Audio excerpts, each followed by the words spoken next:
Ya está. Muy bien, vamos a continuar con el curso. Y bueno, ya vimos la curvatura seccional y vamos a ver un poquito de la curvatura de Ricci. Entonces vamos a hablar de ella un poco y después finalizamos con la curvatura escalar. Ok, entonces vamos a introducir lo que es el tensor de Ricci para empezar. Y, y bueno, primero necesitamos borrar.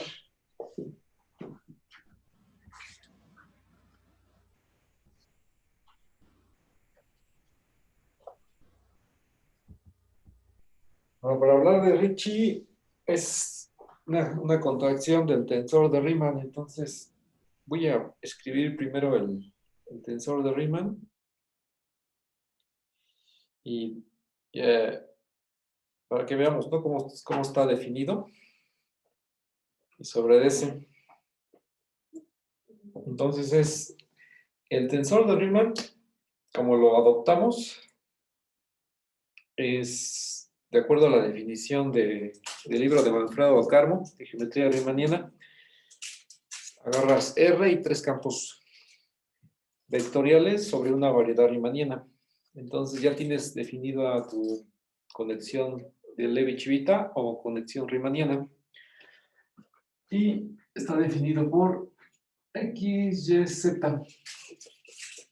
Aquí es Y, X, Z. O menos X, Y, Z más, y aquí el bracket para Z. Este es. Sobre este vamos a obtuvimos la curvatura de seccional. Anteriormente ya la relacionamos con con la fórmula para obtener la curvatura de Gauss en el caso de dimensión 2. Y bueno, ahora vamos con Ricci. Ok, entonces ya tenemos dada una variedad riemanniana, M. Tenemos un tensor de Riemann. Ricci va a ser la traza de una cierta transformación lineal. Entonces, el tensor de Ricci es denotado por Ricci y va de los campos vectoriales, un par de campos vectoriales, a donde viven las funciones diferenciables. Entonces aquí es C infinito para la variedad riemanniana M. Y va a ser, tomas dos campos, Ricci, le pegas dos campos. ¿Y quién va a ser la función que va a parar aquí? Definida en M, con valores en los reales. Va a ser la traza de la transformación Z a esto que tenemos de este lado. Es que la Z va a estar en medio. X, Z, Y. Ahí está. Habíamos visto que el tensor de Riemann, este de aquí arriba, es, por ser tensor en particular, es lineal. Se abre bajo la suma y saca los escalares. Entonces, si lo restringes a la segunda entrada, ¿verdad? Dado X y Y conocidos, si lo restringes a la segunda entrada, pues va a ser una transformación lineal. Lo puedes ver como una transformación lineal del tangente al tangente, ya fijándolo en un punto en específico. Entonces aquí, para toda X, Y, Z, campos vectoriales. Ya está. Y bueno, este es con el que vamos a comenzar. Si tuviéramos un sistema de coordenadas, una base ortonormal, punta a punto sobre los tangentes, al menos definido a lo largo de un abierto en la variedad M, podemos escribirlo esto de manera más explícita, digamos. Entonces, en un sistema de coordenadas,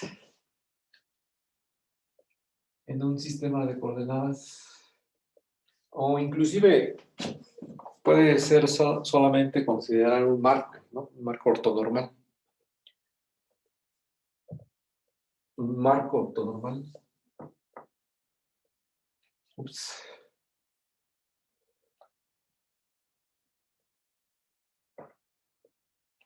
El marco es el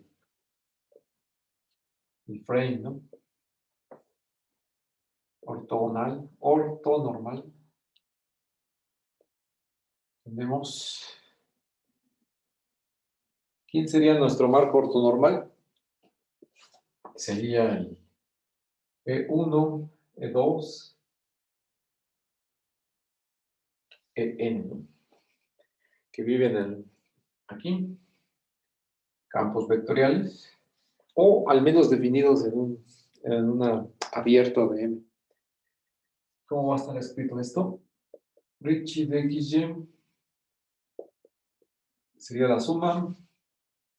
Aquí N es la dimensión de la variedad riemanniana, la N. Entonces aquí tomamos K igual a 1 hasta N.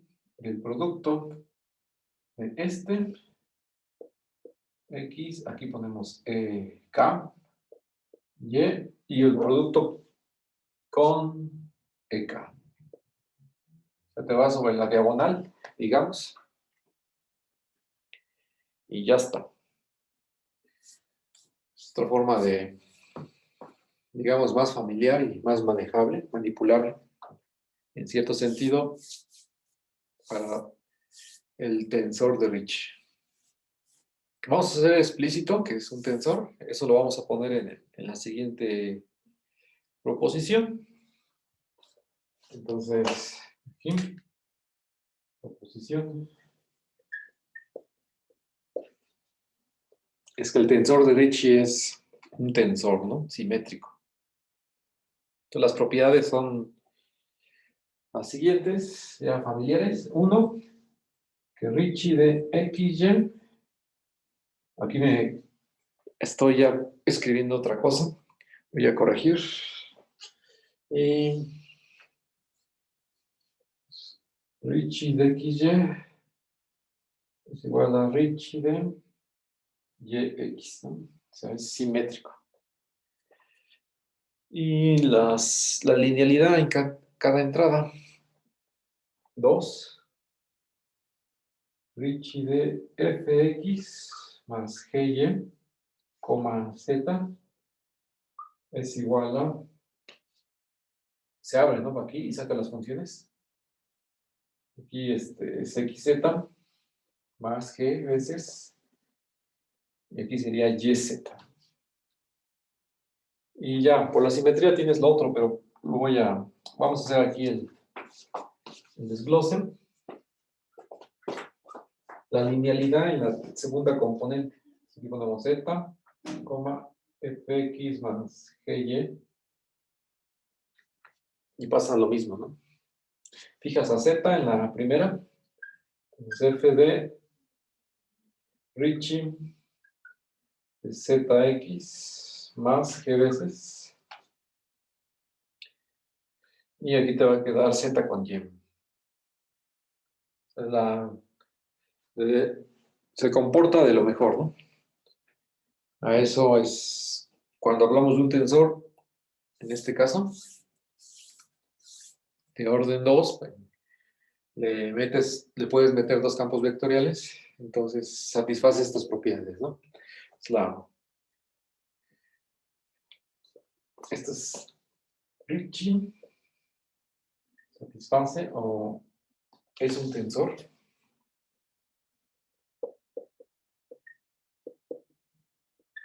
Simétrico. Eso. Ya está. La demostración no hace falta hacerla, simplemente es aplicar directamente las propiedades que ya tenemos del tensor de Riemann de arriba. Entonces vamos a continuar. Aquí ya no se comentó, pero lo voy a escribir aquí para toda.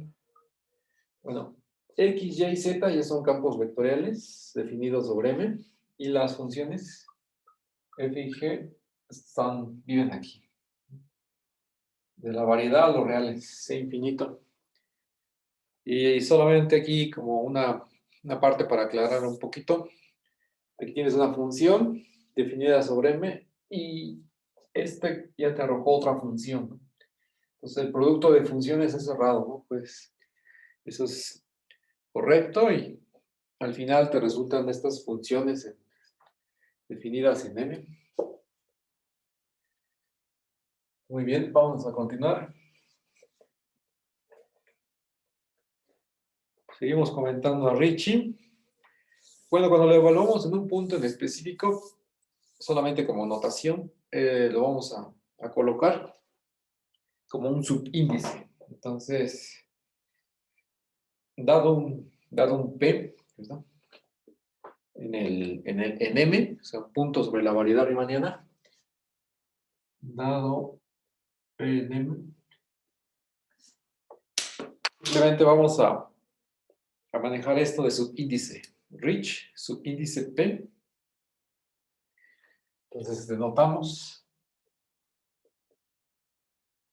a Rich evaluado en P por un subíndice. Ya le puse dos Es. Vamos a ponerle, aquí ponemos completo. ¿Sí?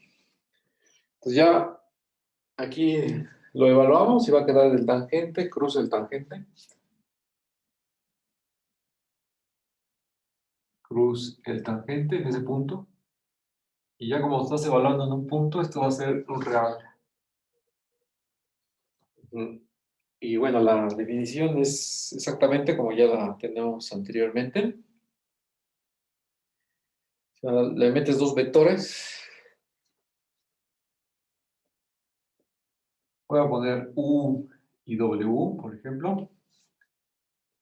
Entonces esto es, si lo queremos escribir así, sería la suma desde K igual a 1 hasta N de este producto. De el tensor, aquí ponemos U, ¿verdad? Ya tomado en el tangente. Aquí el EK evaluado en P. Y esto va a aplicar al vector W, ¿verdad? Ahí siguiendo el lado izquierdo, coma, y va a ser producto con EK. Entonces ya está evaluado en P. Y ya está. Esa sería simplemente es agregar más letras a lo que tienes anteriormente. Vale, entonces, este ya va de un producto de espacios vectoriales a los reales. Y bueno, y por la proposición anterior, inmediatamente esto resulta ser una forma bilineal simétrica. Entonces, esta es una forma bilineal simétrica. Vamos a poner, y esto es para todo P, ¿no? Forma bilineal simétrica. Es algún caso particular, pero lo satisface para todo P en la variedad riemanniana. Y toda forma bilineal simétrica tiene asociada una forma cuadrática. Y esa es la que se conoce como la curvatura de Ricci. Entonces, y curvatura de Ricci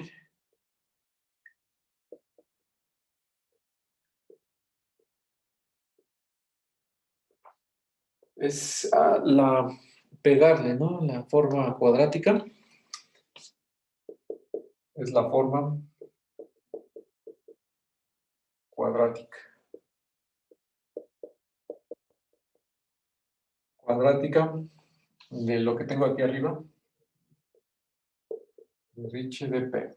Aquí ya faltó la C. Ahí está. Entonces, vamos a denotarla igual, para no meter más símbolos. Ricci de P. Entonces, Ricci de P, solamente le metemos un vector. Voy a ponerle X. ¿Vale? Y esto va a ser exactamente aquí, pero repetido la letra. K igual a 1 hasta N. R de X, EK, X, producto con EK. Ahí está, ¿no? Voy a repetir ahí la letra. En la notación que tenemos.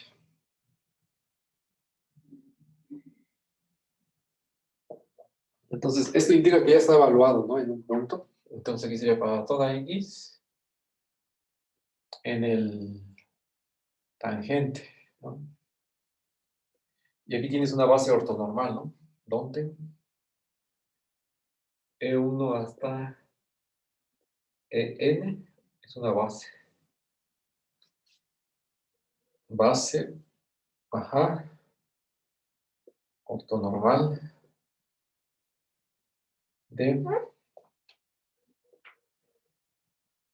el TPM. Ajá. Bien. Entonces vamos a ver un cálculo muy sencillo para poder expresar esto en términos de las curvaturas seccionales. Cuando el vector X sea distinto de 0, cuando el vector X sea unitario, ¿no? Vamos a tomar en cuenta eso. Entonces vamos a borrar por acá y seguimos. Ok, no sé si tenga que borrar el tensor de Riemann. Lo dejo todavía ahí un rato. Voy a borrar a partir del segundo renglón. Ahí mero. Con esto. Entonces, un caso particular, ¿no? En X, sí. X es un vector unitario. Ajá. Entonces, este puede formar un elemento de esta base que vas construyendo. Entonces, siempre puedes completar a una base, ¿no? Para llenar todo el espacio. Entonces, tomamos, sea E1, EN-1, y aquí el último, EN igual a X, una base, en TPM. Igual, ¿no? Como en este caso, solamente que el último es el X. Y lo vas a expresar. Entonces, aquí como quedaría. Ricci de P en X. Es esta suma, ¿vale? Solo que cuando llegas a N, va a suceder que vas a evaluar aquí en X, X, X y X. Entonces, por las propiedades del tensor, cuando ya tienes dos iguales, digamos en la primera y en la segunda, eso ya es 0. Entonces, tomas en cuenta desde K igual a 1 hasta N menos 1. Entonces, aquí K igual a 1 hasta N menos 1 de esto. Esto mismo que sería X, EK, X, EK. Pero es una base ortonormal, ¿vale? Entonces aquí, para que no quede nada de ortonormal, ahí está. Luego, Eso coincide exactamente en cada elemento, son n-1 términos, y cada término coincide con una curvatura seccional. Y esto va a ser igual entonces a... Aquí vamos a seguir borrando por abajo. Ya está. La suma, igual, la suma es desde k igual a 1 hasta n-1. Y estas son la curvatura seccional, ¿verdad? Aquí la sección es el plano generado por estos. Aquí puede venir un subíndice. El plano generado por X, EK. Ajá. Entonces, eso es. Ricci es una suma de las curvaturas seccionales, ¿no? Vamos a ponerlo así. Ricci en P es una suma de las curvaturas seccionales.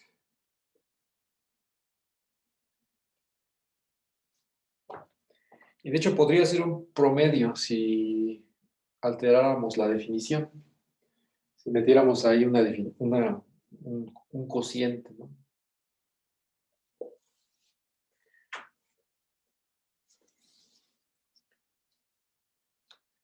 Pues por esa razón algunas veces también se define Ricci de la siguiente manera. Aquí sería dividir entre 1 entre n-1. Y ya estarías haciendo el promedio de las curvaturas seccionales.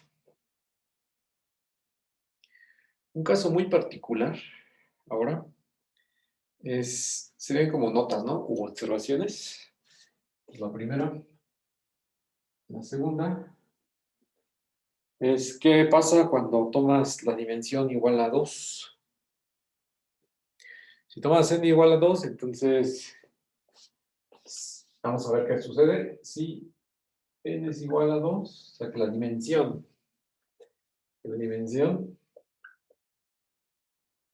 de la variedad es 2. La suma, ¿cómo va a quedar? Es directo. Solamente vas a tener una curvatura seccional. Entonces, de aquí arriba, Ricci. Aquí sería desde k igual a 1 hasta n-2, pero solamente sería un término. De sigma 1. Entonces, Ricci coincide con la curvatura seccional, la única que puede haber. Sigma 1 es todo el tangente. ¿Dónde? Sigma 1 es todo el tangente, el TPM. Y ya demostramos en la clase anterior que la curvatura seccional coincide con la curvatura de Gauss, la curvatura gaussiana, también denotada por K evaluado en P, ¿no? Entonces, así sería esta cadena de igualdades, K en P. Y vamos a... Entonces aquí sería la de Ricci. Aquí sería la seccional. Aquí sería la de Gauss, ¿no? Todo curvatura, ¿no? Curvatura.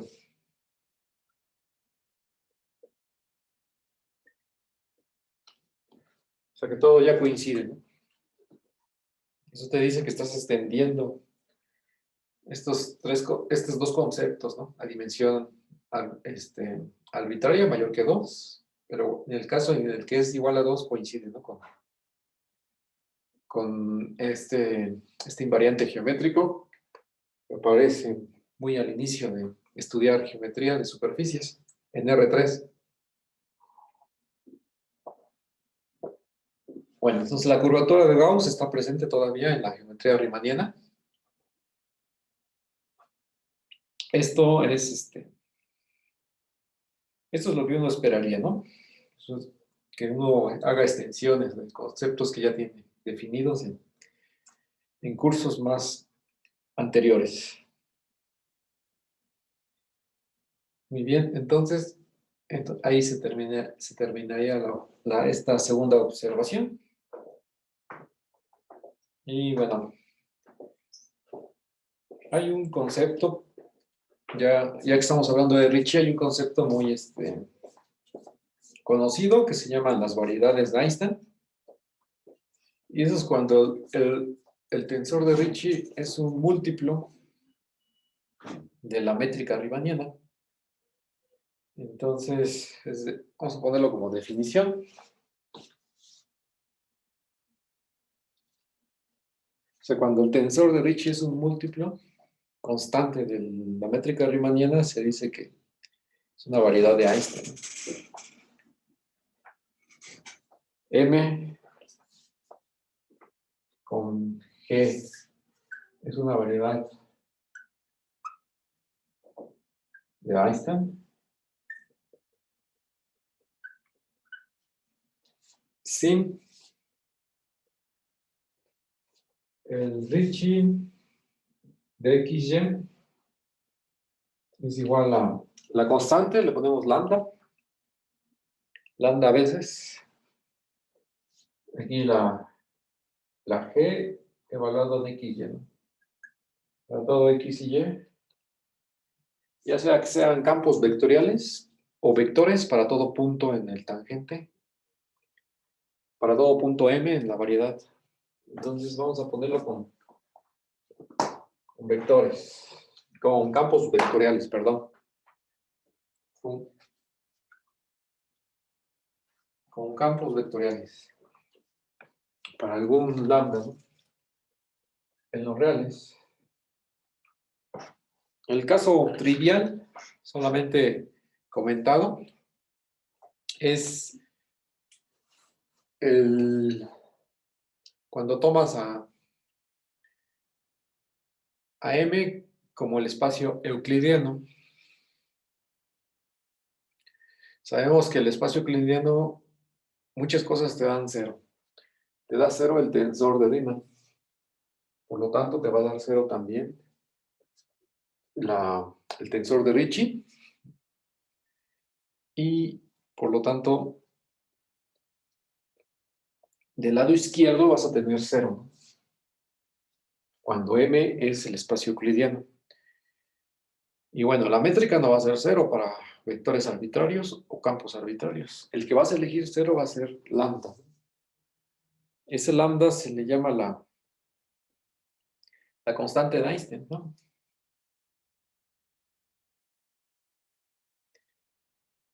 Vamos a escribirlo aquí abajo. Todavía alcanza en el siguiente renglón. Donde donde lambda es llamada o llamada la constante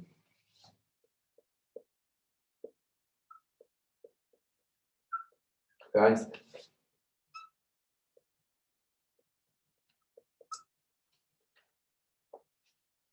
Ya está. Esa es la definición.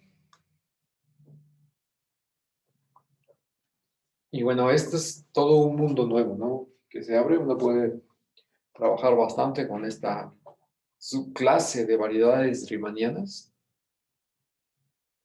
Pero la restricción es de tal manera que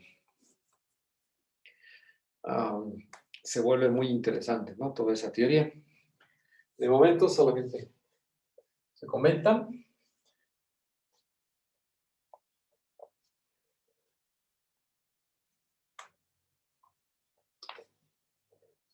Hay otra, puede ser definición, solamente aquí lo voy a comentar rápidamente. Una variedad riemanniana se dice de curvatura constante si la seccional es constante para cualquier punto que tomes. Entonces, M que tiene curvatura constante. Sí, solo sí. Para cualquier sección que tomes, en cualquier punto.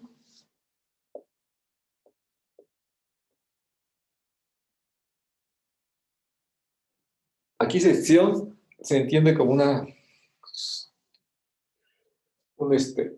subespacio de dimensión 2. Entonces, aquí es dentro del TPM. Para cualquier punto y cualquier sección, la curvatura seccional es constante, ¿no? Constante K, entonces aquí ponemos K, ¿no? Ahí está. Esta es la seccional, ¿no? Esta es la curvatura seccional. Curvatura seccional. Uh-huh. Esa restricción, pues bueno, hay resultados, ¿no? Donde te dicen un poco más de la variedad riemanniana. De momento no se menciona. Lo que vamos a comentar es qué relación tiene con las variedades de Einstein. Pues una variedad de curvatura constante va a ser siempre una variedad de Einstein. Entonces, esa es la siguiente tarea.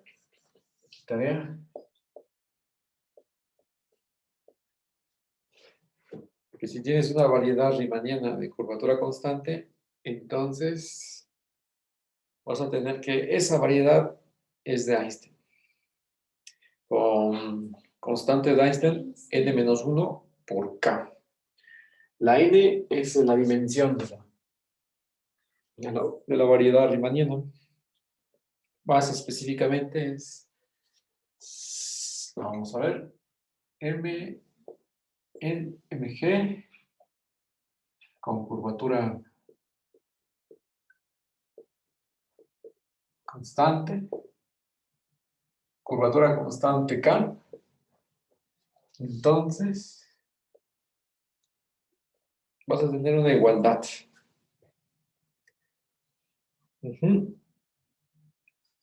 Vas a tener que Ricci de XY es igual a n-1 por k. Aquí es la constante por el producto de x con y. Es de x con y. Ahí está. O sea que la constante de Einstein es el factor que está acá. ¿Verdad? Sería la constante. Ahí está una relación, ¿no? Entre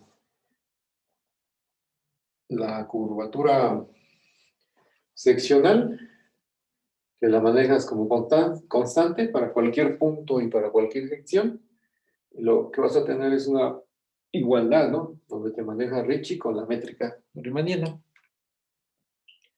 Solamente es hacer uso de la definición del tensor de Ricci. Y de ahí va a salir. Aquí es para podemos pensar en un punto en específico o campos vectoriales. Si causa conflicto, podemos pensar en un punto específico para todo punto vector X y Y en el TPM, ¿no? Claro que si alguno es 0, si alguno X o Y fuera 0, o ambos, automáticamente se cumple la igualdad, ya que ambos son bilineales. Es lineal en la primera y en la segunda entrada, tanto Ricci como G. Entonces, o X o Y es 0, la igualdad es trivial, 0 igual a 0. El caso que se maneja es cuando ambos son distintos de 0. Ambos, pero distintos de 0 y arbitrarios. Esa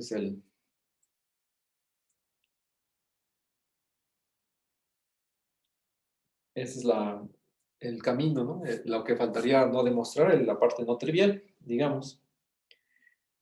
Ok, entonces aquí la tarea se cierra y vamos con la curvatura seccional. ¿Cómo se vería cuando tomas una variedad de dimensión 3? Vamos a solamente a hacer un poco de... Vamos a jugar un poco con la variedad de dimensión 3. Sería el siguiente, aquí la siguiente estrella. ¿Cómo quedaría la de Ricci? De manera muy... O sea, si n es igual a 3 y ya, ¿no? Si n es igual a 3, o sea que la dimensión, igual que de este lado, la dimensión de m, ¿qué va a pasar, no? Tomamos un vector unitario, entonces sea igual que aquí, ¿no? Aquí fue unitario porque viene de este comentario anterior. Entonces aquí también sea x en el TPM unitario. Ajá. Y lo completamos, ¿no? Con la base.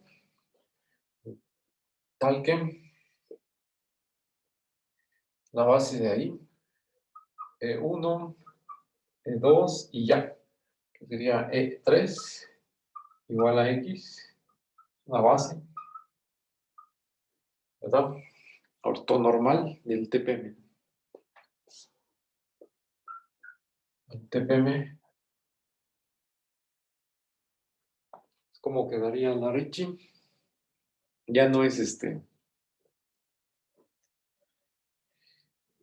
ya no quedaría solo un término, porque aquí tienes desde k igual a 1 hasta n-1, entonces sería n-1 se convierte en 2, entonces tienes dos términos.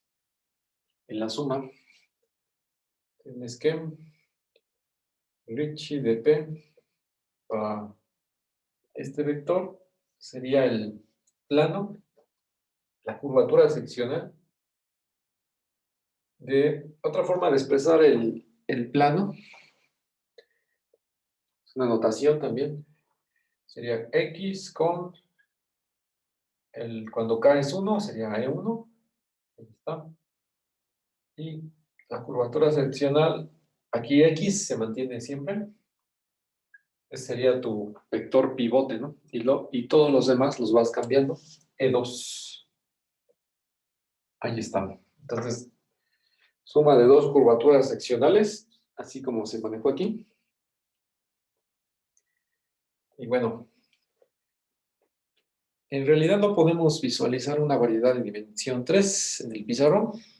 Directamente el tangente, pues con un poco haciendo la identificación con R3, lo podríamos hacer aquí en este pedazo de pizarrón. Sería, este representaría el tangente, ¿no? En el punto P de la variedad de dimensión 3. Digamos, este vector sería nuestro X, y aquí completamos la base, ¿no? A E2 y a E3. Estás calculando simplemente la curvatura seccional de este. Aquí ya cambié, aquí sería 1, aquí sería 2, porque este sería el 3. Aquí sería 1, aquí sería el 2. Entonces el primer término que aparece es este, sería para la curvatura seccional de este plano, ¿no? Visto en el tangente. Entonces cuando lo mandas con una aplicación que se le llama la aplicación exponencial, ¿verdad?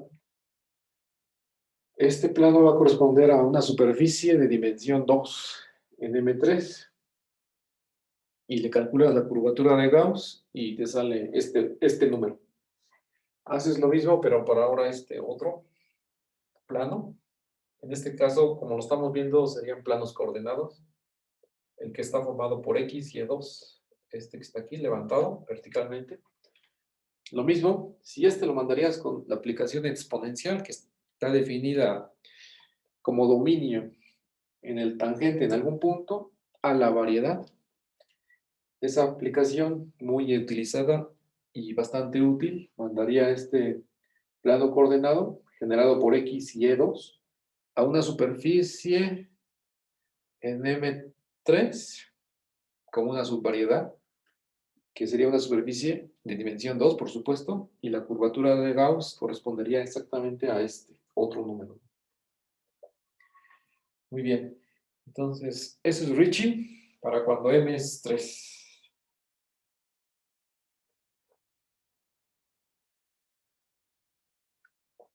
Vamos a manipularla cuando tomas una hipersuperficie en Rn más 1 y vamos a ver cómo puedes expresar a Ricci. Va a quedar el tensor de Ricci para una hipersuperficie en el espacio euclidiano escrita en términos de la curvatura media y el operador de forma.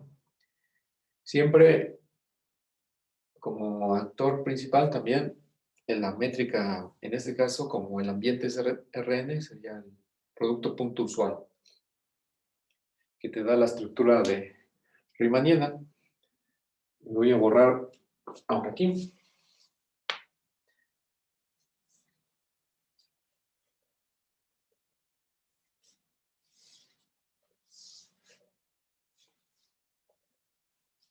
Aquí está.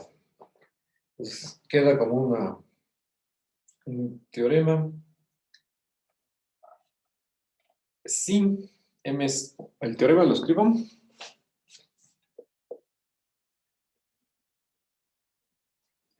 El caso, digamos, de donde tenemos la intuición, ¿no? De donde se empezaron a generar, donde se dieron las cosas, ¿no? Y empezamos a generalizar.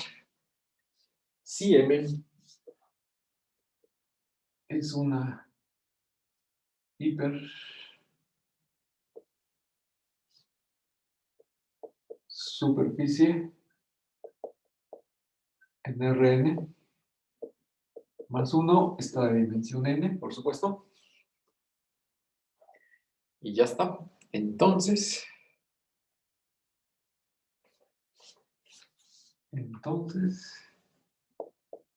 Ricci de XY para cualesquiera dos campos vectoriales, X y Y, en la variedad M, es N por H, aquí el producto de AXY menos AX con AY, ¿no? Aquí el producto. Producto punto usual. Producto punto usual. Y bueno, en particular, podemos escribirla cuando tienes una dirección principal unitaria. ¿Cómo quedaría? En particular,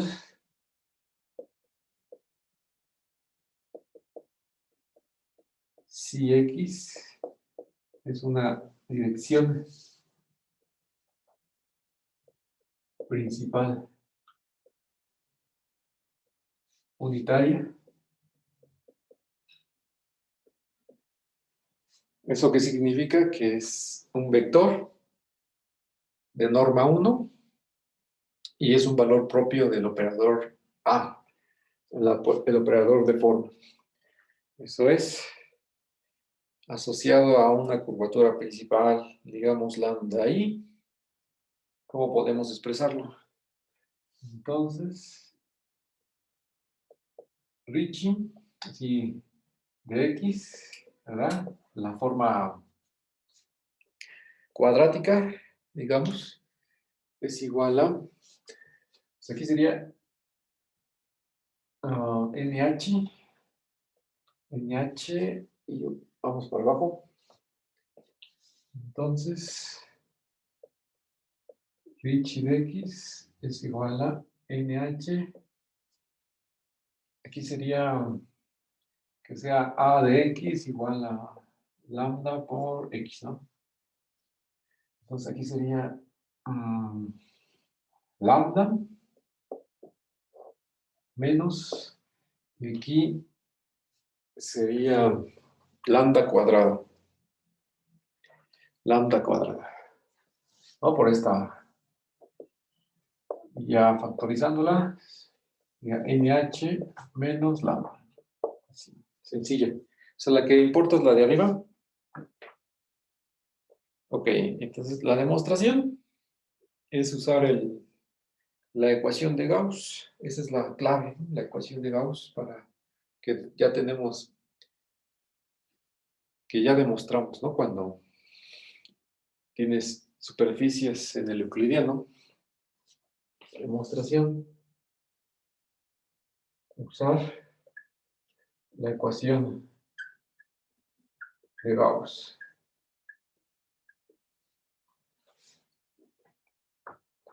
Y esa es básicamente la fórmula del tensor de Riemann de una superficie.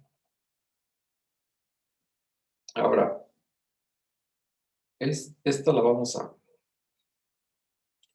localizar en los apuntes y la escribimos para que no cambie nada. Entonces, R de X, Y, Z. R de X, Y, Z es igual al producto de AXZ con AY. AXZ con AY menos, aquí otro producto de AYZ con AX. AYZ con AX. Ahí está. Entonces, esa es la ecuación de Gauss para superficies en el euclidiano. Funciona para hipersuperficies. No cambia nada. Muy bien, entonces, esa es la que se utiliza. Es hacer un producto punto y con otro vector y hacer la suma, ¿no? Como viene en la definición, cuando tomas una base o un marco ortonormal. Muy estándar la cuenta. Luego, pues si queremos hacer así la cuenta un poco, pues sería este sería un buen ejercicio. Ya tenemos todos los elementos. Entonces, la tarea siguiente. Tarea, ¿no? Demostrar. Hacer la demostración.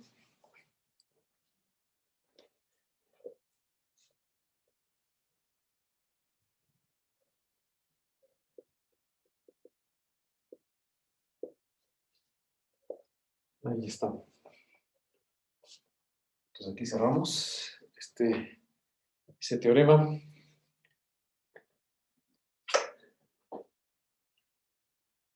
Muy bien. Aquí como un caso particular de cómo quedaría Ricci.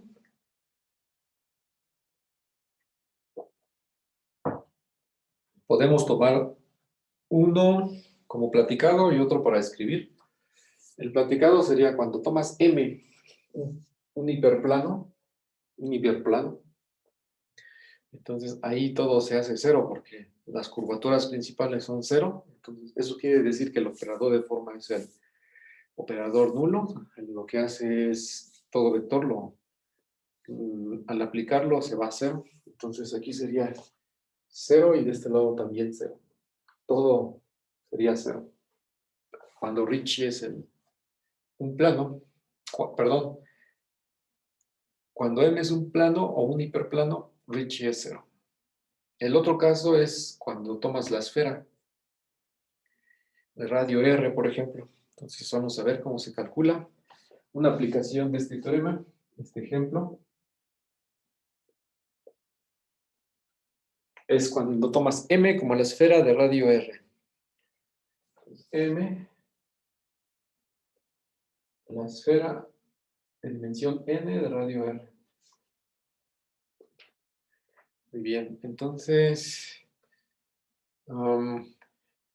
aquí tenemos todo el conocimiento del operador de forma. Tomamos la orientación de tal manera que las curvaturas sean positivas, digamos.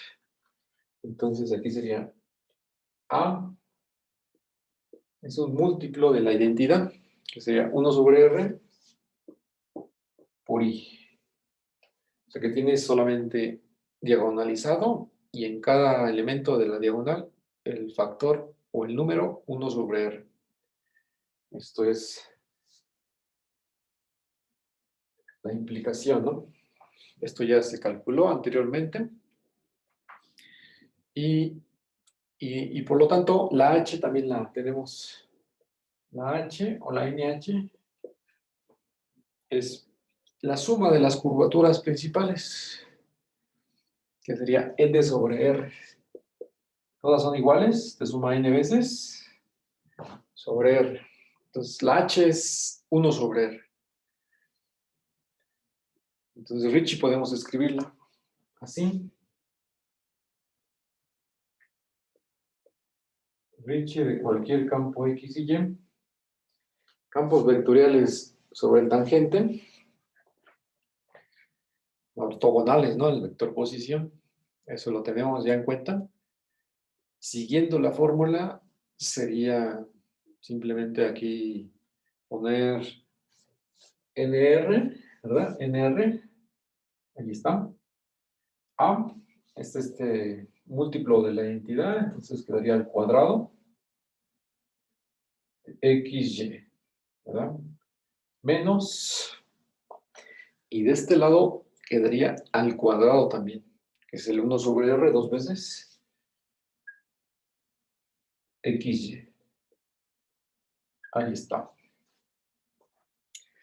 Ya haciendo la factorización del producto, ¿cómo quedaría?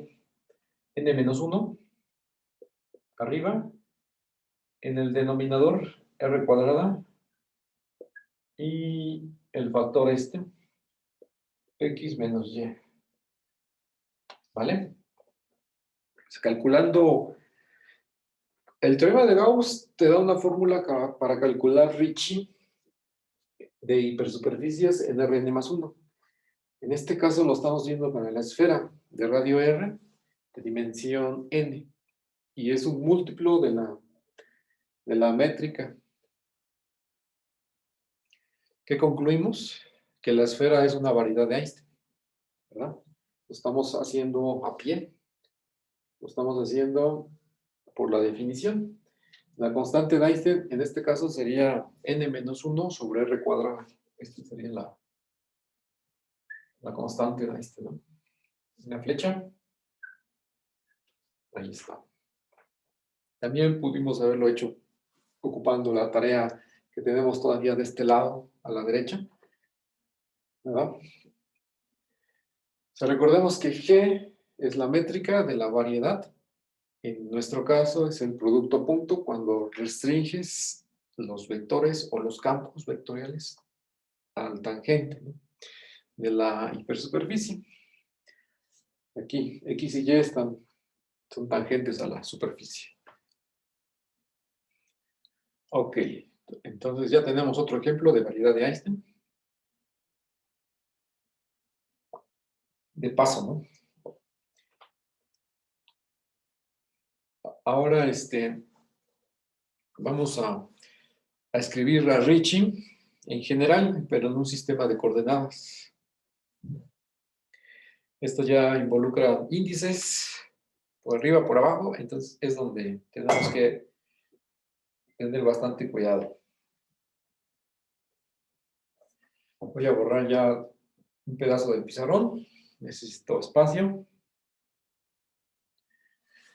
Muy bien. Antes de borrar, voy a registrar este pizarrón con un video, una fotografía. Un segundo. Ya está. ¿Sale bien? Ahora voy a borrar ahora sí.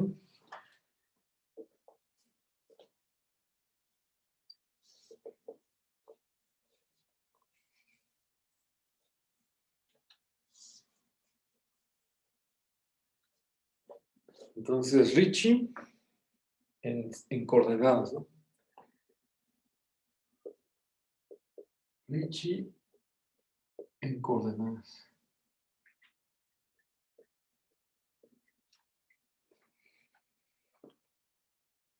Que son básicamente obtener fórmulas. Entonces, en un sistema de coordenadas habíamos comentado que las parciales las vamos a denotar por X mayúscula sub I, ¿no? Y desde 1 hasta N, ¿no? Porque tienes aquí la variedad Mn con la métrica. Puede ser esta otra notación para la métrica. Y este es un sistema de coordenadas, ¿no? Una base del tangente en un sistema de coordenadas. O sea, tienes una parametrización, para ser más explícito, y de ahí construyes esta base, ¿no? Los parámetros que tienes definidos en tu abierto es la lineada x1 hasta xn, y estas parciales son una base local, ¿no? Que existe en una vecindad, en un abierto, mejor dicho, de la variedad riemanniana. La traza, ¿de qué cosa sería Ricci? Es la traza de la siguiente transformación, que sería de xk a Ricci de xi, aquí es xk, aquí es xj. Se vas a manejar en principio i y j ya fijos, y vas a variar a la xk a lo largo de los elementos de la base. Este es otro vector que puedes escribirlo como combinación lineal. Entonces, este lo vamos a escribir una combinación lineal de elementos de la base. Vamos a variar a L, de a XL. Ahí está, L desde 1 hasta N. Y la combinación lineal sería con unas constantes. Voy a llamarle A, o funciones, mejor serían AKL. AKL. Ahí está. Lo voy a poner aquí, arriba, y abajo. Ya habíamos comentado que si se borra, suprimen la suma, el sigma. Esto sigue denotando una suma sobre L. ¿Verdad? Índices arriba y abajo se suman. La convención de Einstein. Luego, cuando lo multiplico con otro vector, un XS, digamos, multiplicamos por XS, obtenemos, esto sería R I K J S, que es la notación. Aquí solamente sería R, es el tensor de Riemann. Sería R de XI, XK, XJ, ya eso es el primer factor, y aquí sería XS. Eso lo tenemos ya expresado en términos de estos números, estas funciones que son los coeficientes, ¿no? De la métrica, del tensor de Riemann, perdón. Y bueno, ya multiplicado con lo que tengo arriba, sería sacar la suma desde L igual a 1 hasta N de esta coeficiente que es KL, y multiplica a XL por XS. Ese es un elemento de la métrica. En el orden que sea, porque es simétrico, LS, ¿no? Y aquí nuevamente, ¿no? Haciendo énfasis siempre. Suprimo la suma y aquí es L repetido. Eso quiere decir que se suma, ¿no? Aun cuando no esté el símbolo para hacer la suma, usual en matemáticas. Muy bien. Cuando nos vamos sobre la traza, ¿cómo quedaría? Entonces tenemos que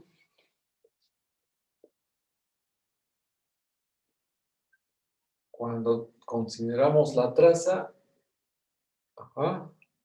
de Ricci, de XY, XJ, ¿verdad? Es un tensor de orden 2 y esto es la suma desde K o una letra, K igual a 1 hasta N, de estos coeficientes cuando se repite la letra. Ahí está. Entonces hay que calcular estos KL para luego irse sobre la traza, sobre la diagonal y obtener una fórmula, ¿no? Este es nuestro objetivo, ¿no? El valor de estos números o estas funciones. Quienes en principio pues son calculables, pero vamos a hacerlo, no sabemos cuánto valen exactamente ahora. Y queremos hacerlo muy, muy despacio, para que quede claro,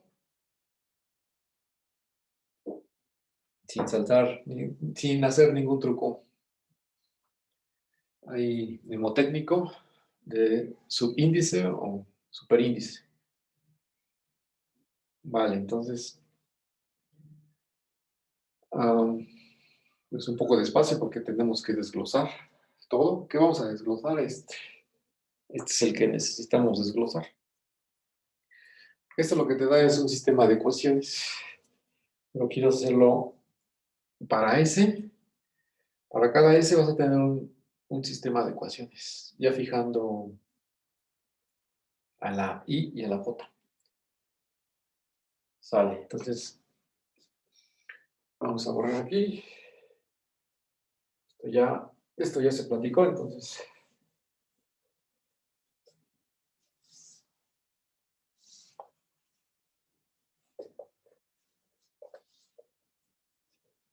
borro todo esto.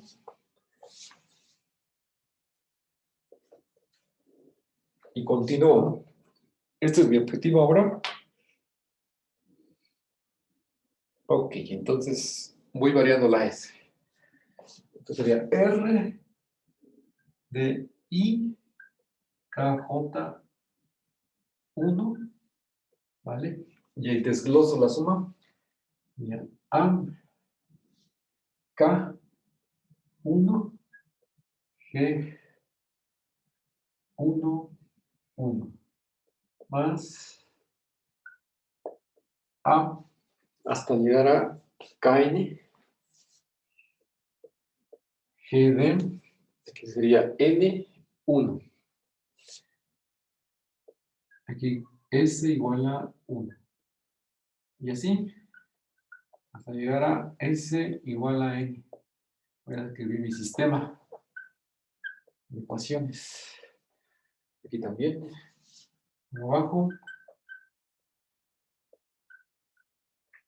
Y aquí también. R I K J N A. Y otra vez me fijo. Sería K1. Entonces, A de K1 por G de 1N. 1N. Luego más A de KN, ¿verdad? KN cuando L es igual a N de GNN. Ahí está. Un sistema en forma matricial, ¿cómo se escribe? Ok, Y equivalentemente, el polo matricial sería R y KJ1 hasta llegar a R y KJN.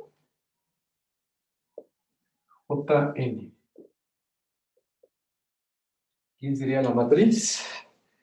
La métrica riemanniana, los coeficientes, ¿no? En este sistema de coordenadas, G11, GN1,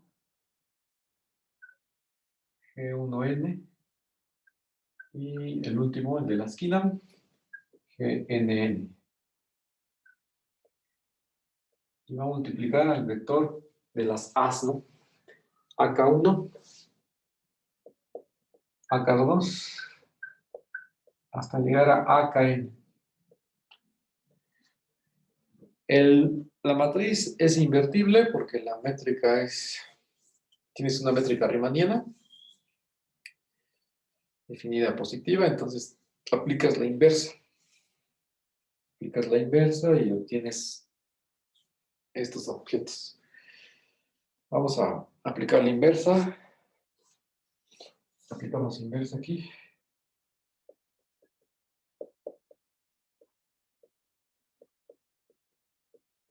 Inversa. Que son con índices arriba, ¿no? Aquí sería la inversa de LS, digamos. LS. Sería multiplicar a este vector por la matriz. G11 arriba, N1, G1N, y aquí NN. Sí. Pongo 3 puntos. Aplica este vector. R y K J1, R y K J N. Y de este lado, estos ya quedan despejados. Ya, AK1 hasta llegar a AKN. Ahí está. Y bueno, ya nada más elegimos buscamos el general, el renglón S-ésimo, ¿verdad?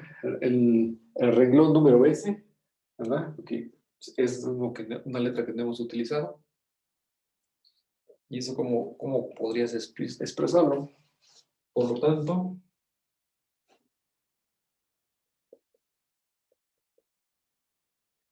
A de KS, ¿verdad? Y multiplicar el renglón de los elementos de la inversa con la columna esta. El décimo renglón con este. Aquí sería una suma de estos vectores, estos escalares, que sería G. Vamos a poner aquí una letra, una L, una T, una L igual a 1 hasta N. Entonces aquí sería la L, la que varía de esta manera, de izquierda a derecha. Estás parado en el renglón S y multiplicas a estos, ¿verdad? Y KJ, ya fijos. Y la última es la que varía, la L. Ahí está. Muy bien. Entonces ya podemos expresar a Richie, ¿verdad? Ya podemos expresar a Richie como sería irse sobre la diagonal. O sea, ¿qué vamos a hacer? Vamos a sustituirla aquí. En esto que está encerrado, pero cuando se repite el índice. Ya tienes una suma y con esta vas a tener una segunda suma. Una suma doble. En este caso, pues es aquí, permítanme llamarle con otra letra, S, aquí repetida, ¿no? La S, ya está, S otra vez, ya está. Entonces, hacemos el paso aquí de la sustitución. Entonces, reaching de XY, XJ, que son elementos de la base. Pues esta suma que es desde S igual a 1 hasta N. Y luego aquí tengo otra, L. L igual a 1 hasta... A ver, vamos a hacer el caso particular aquí. Ajá. Aquí con cuidado porque si no, no nos sale.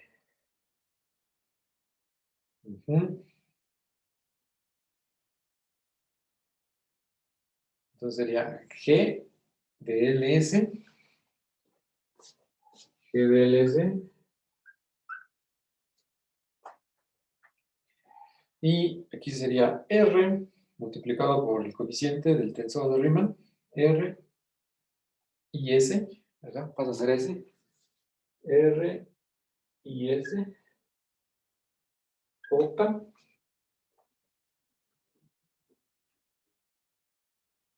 L, ¿no? Ahí está.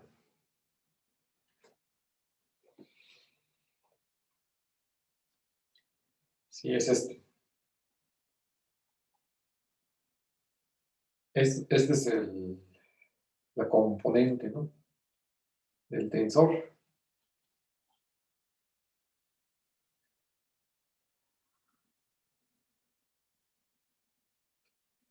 Muy bien. Es una suma doble que va a pasar a ser una sola suma. Estas son las componentes del tensor de Rich. Por ser un tensor de orden 2, sus coeficientes asociados a un sistema de coordenadas se pueden escribir en una matriz cuadrada y con entradas R y J. Pues aquí estos son los R y J. R, aquí dos puntos, y J, los componentes del tensor de Rich. Componentes del tensor de Rich. O sea que la I y la J varían desde 1 hasta N y a eso me refiero. Que las puedes acomodar en una matriz cuadrada o una tabla. Siempre en un sistema de coordenadas. Eso es Ahora, ¿qué relación tiene esto con los coeficientes del tensor de Riemann? Pues tiene lo siguiente. Voy a borrar aquí. Quiero solamente este. Voy a borrar este también. Cuando calculamos los coeficientes del tensor de Riemann, los expresamos de la siguiente manera. Por otra parte,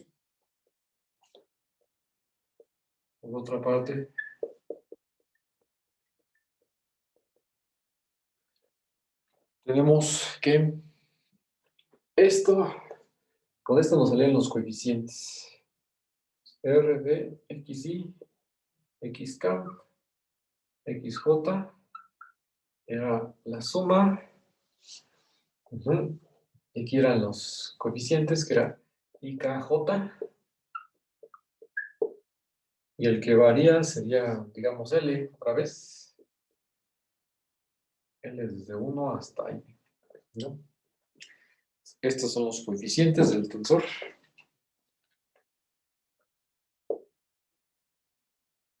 Coeficientes o componentes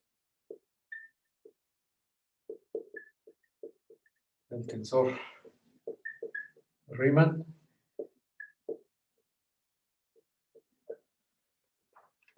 Entonces, al comparar los coeficientes de uno y del otro, o sea, estos con los de acá,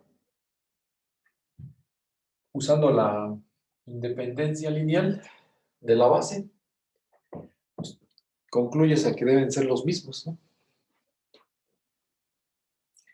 O sea, ¿qué cosa? Entonces, los AKL tienen que ser estos. Solamente aquí, ok. Todo igual, no cambio índices. Ahí está, ¿no? Es más fácil encontrarlos así. Y como nos vamos sobre la diagonal, sería repetir, ¿no? Índices. Este es en general, ¿no? Este es en general. Entonces, en particular, cuando repites índices, digamos L, entonces sería R de I, L, J, L, ¿no?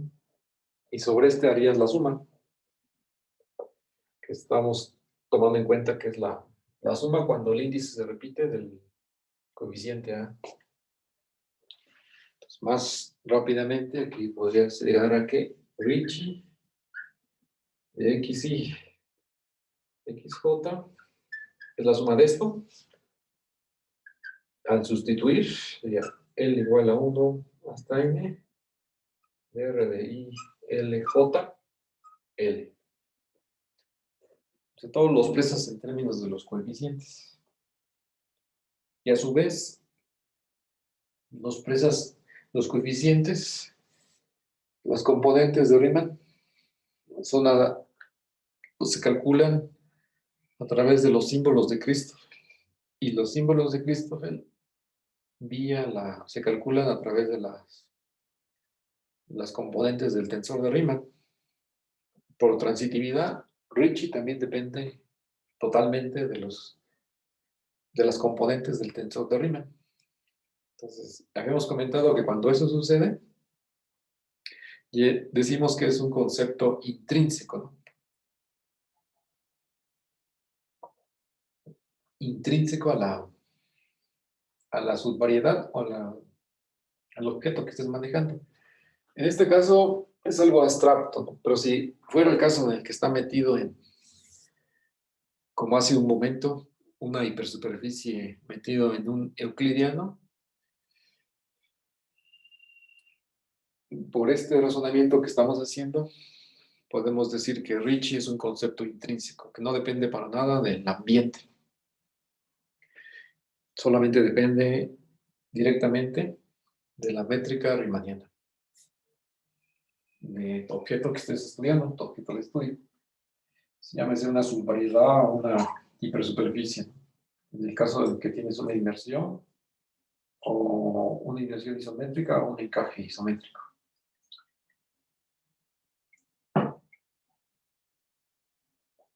Muy bien, entonces, pues esa es la fórmula, básicamente, CR y J,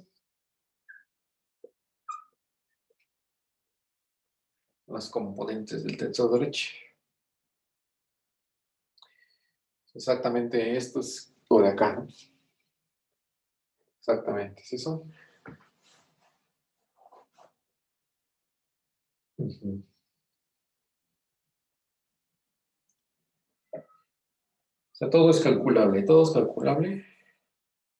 las componentes de todo, ¿no? De Riemann, de Christoffel, de la métrica, de Ricci. Ya, por último, solamente quiero definir lo que es la curvatura escalar. Ya no quiero comentar ya más de Ricci porque hay muchas cosas, pero solamente las definiciones principales. Ahora vámonos con la escalar.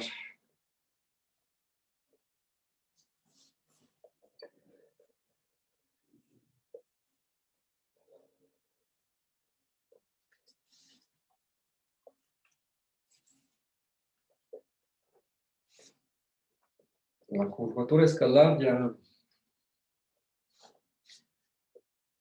viene.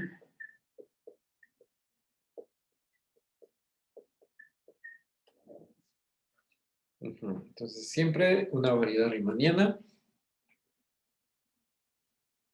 Entonces, tenemos una variedad riemanniana. De una vez voy a poner aquí todos los elementos. Tienes una variedad M, una variedad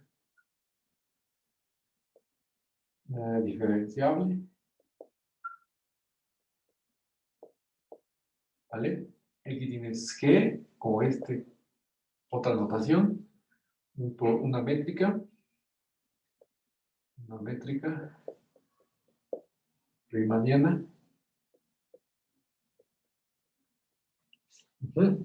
Y con te avientas lo que se llama la conexión afín y te quedas con la favorita, que es la de Levi-Civita, ¿no?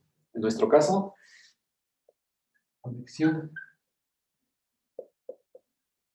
riemanniana o de Levi-Civita. Una forma de derivar a campos vectoriales, una derivación intrínseca. O sea, aquí no hay espacio ambiente. Y bueno, con la conexión de Levi-Civita definimos R, que era el tensor de Riemann. R, tensor de Riemann.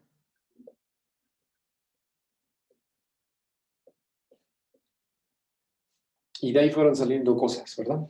La primera fue la curvatura seccional. K de sigma.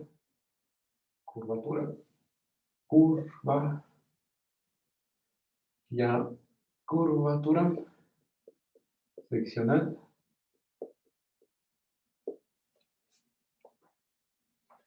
Y enseguida, el día de hoy empezamos a ver lo del Twitch. Tensor o curvatura, ¿no? Tensor, curvatura.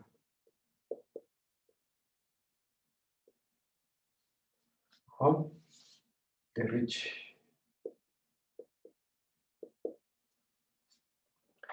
Y después, ahora es la curvatura escalar, que ya es R. Curvatura escalar.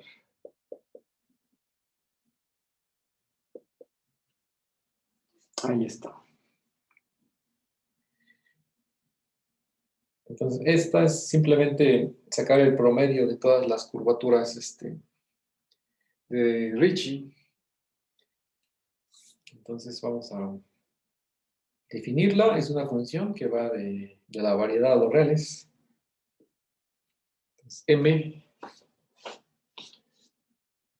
R, es de la variedad a los reales y es dada por R en algún punto P. Entonces calcula Ricci ahí y hazlo para todos los planos que tengas a continuación. Entonces Ricci de un punto P de un plano EI. Y lo sumas sobre todos los planos. Igual a 1 hasta N.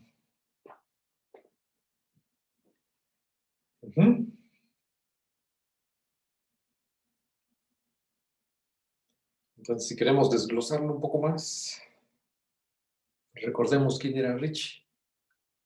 Ricci era una suma hasta n-1. ¿Vale? Entonces aquí sería una igualdad. Esta suma desde igual a 1 hasta n.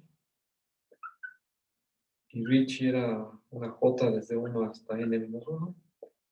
De R, de EI, EJ. Aquí es el producto. Aquí no va. EJ. EI, perdón. Producto con EJ. Ahí está. La suma doble. Si lo quieres expresar en términos ya del tensor de Riemann.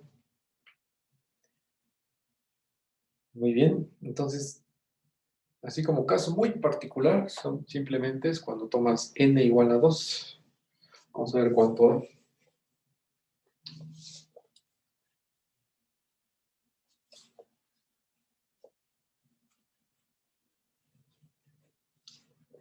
Bueno, la experiencia es de que da la curvatura de Gauss en los casos anteriores, pero va a ser un múltiplo de la curvatura de Gauss. Vamos a encontrar ese múltiplo. Pues cuando n es igual a 2. A ver, aquí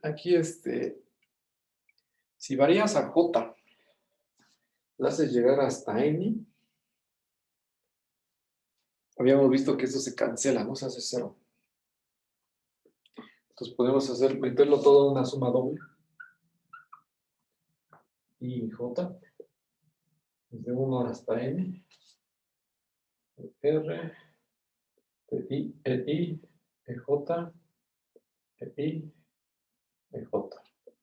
Eso lo vamos a ver a continuación. Entonces, si n es igual a 2, es una superficie abstracta, una variedad riemanniana de dimensión 2, ¿qué va a pasar? Vamos a tener 4 términos, ¿verdad? Entonces, la curvatura escalar sería R de E1, por pareja, ¿verdad? E1, E2. Aquí es 1 todo. Y luego es más, aquí es la I y la J igual a 1. Luego más R de E1, E2, E1, E2. I igual a 1, J igual a 2. O más R de E2, E1, E2, E1. Entonces, I igual a 2 y J igual a 1. Y el último, todos iguales a 2. Ahí está. I igual a J igual a 2. Ahí están las cuentas, ¿no? Estos van juntos y estos también van juntos. Ahora, por las propiedades estas del tensor, si las primeras dos son iguales, pues ya está, ¿no? Es 0. Y todo ya da 0. El que se te va a cancelar es este y este también. Y te queda el segundo y el tercero. Ahora puedes intercambiar, para el tercer término, puedes intercambiar parejas. Este hacia acá y este hacia la derecha. Haces este intercambio y el signo sigue siendo positivo y va a coincidir con el de arriba. Entonces, aquí sería 2 veces R de E1, E2, E1, E2. Aquí siempre estás tomando una base ortonormal. Ya E1 y E2, una base ortonormal.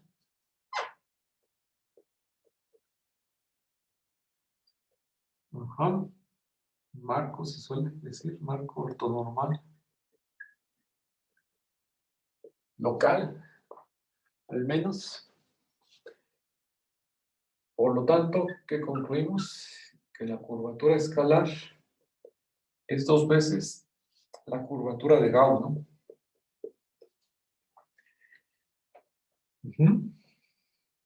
Esta es la seccional, pero vimos que ya es igual a la de Gauss. Entonces, esta es la de Gauss. Esta es la escalar. Ahí está. Otro invariante geométrico. Concepto intrínseco de una variedad riemanniana.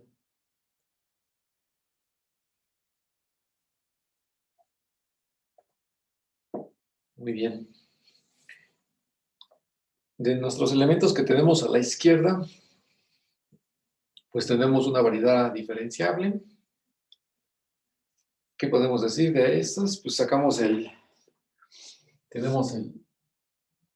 as tangente, ¿verdad? Tenemos el braque de Lie, Ahí se pueden formular los teoremas de existencia y unicidad de ecuaciones diferenciales y todas las propiedades, ¿no?, que tengas en Rn sin usar ninguna métrica. Aquí pues tienes los coeficientes G y J, ¿verdad? Ya puedes comenzar a definir las inmersiones. Una inmersión, un encaje.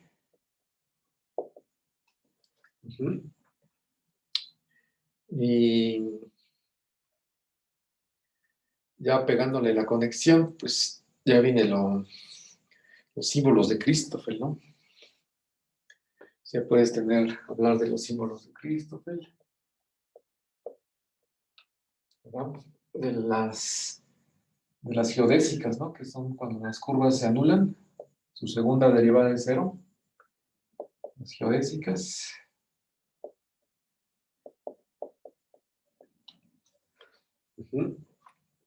Ahí mismo uno ya puede comenzar a ver que las geodésicas son las que localmente minimizan las distancias sobre la variedad riemanniana. Y otro concepto clave en geometría riemanniana es la aplicación de Gauss. Aplicación de Gauss.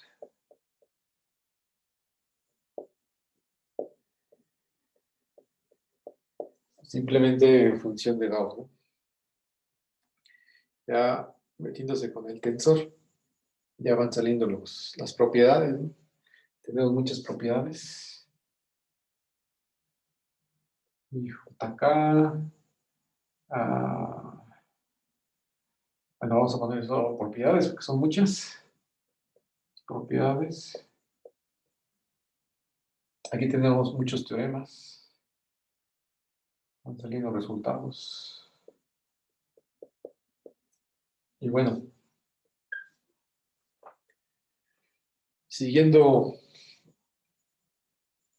con el curso, pues aquí sería empezar a enunciar resultados que relacionen a las curvaturas y demostrarlos, ¿no? Desarrollando la teoría necesaria para demostrarlos.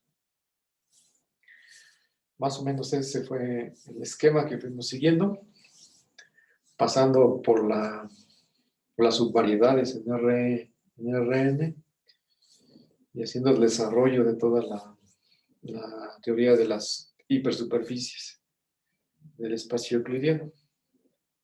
Muy bien, entonces yo creo que hay mucho que decir, pero ya